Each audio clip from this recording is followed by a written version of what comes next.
Trends in property crimes. The property crimes reported in the UCR include larceny, motor vehicle theft, and arson.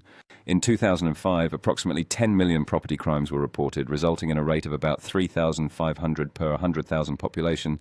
Property crime rates have declined in recent years, although the drop has not been as dramatic as that experienced by the violent crime rate. Between 1995 and 2005, the total number of property crimes declined by approximately 15%, and the property crime rate decreased by almost 25%. Importantly, unlike violent crimes, the property crime rates declined by almost 2% between 2004 and 2005. Victimization, NCVS, trends. According to the National Crime Victimization Survey, NCVS, at last count, 2005, residents aged 12 or older experienced about 23 million violent and property victimizations.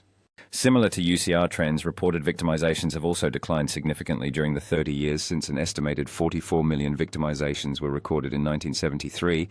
Between 1993 and 2005, the violent crime rate decreased more than 50%, from 50 to 21 victimizations per 1,000 persons aged 12 or older, and the property crime rate declined at about the same rate, from 319 to 154 crimes per 1,000 households. The main findings of the most recent NCVS survey are as follows. Of the 23 million victimizations, more than three-quarters, 18 million, were property crimes, about 20%, 54 million, were crimes of violence, and 1% were personal thefts. For every 1,000 persons aged 12 or older, there occurred one rape or sexual assault, one assault with injury, and two robberies. About 24% of all violent crime incidents were committed by an armed offender, and 7% by an offender with a firearm.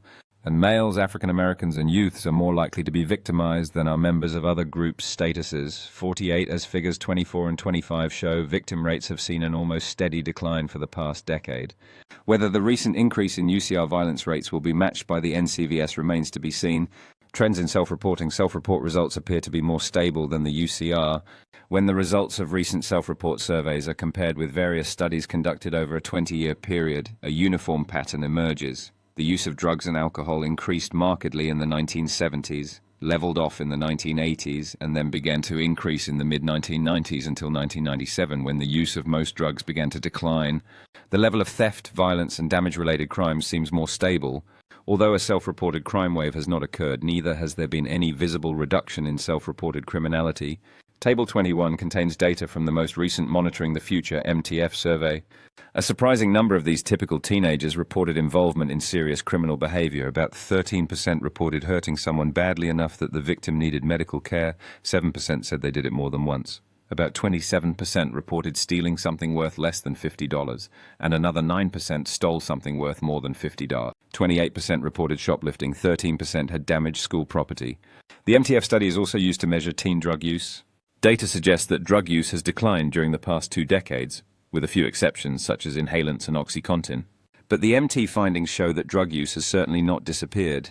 Today, about 15% of 8th graders, 31% of 10th graders, and 39% of 12th graders have used drugs in the past year.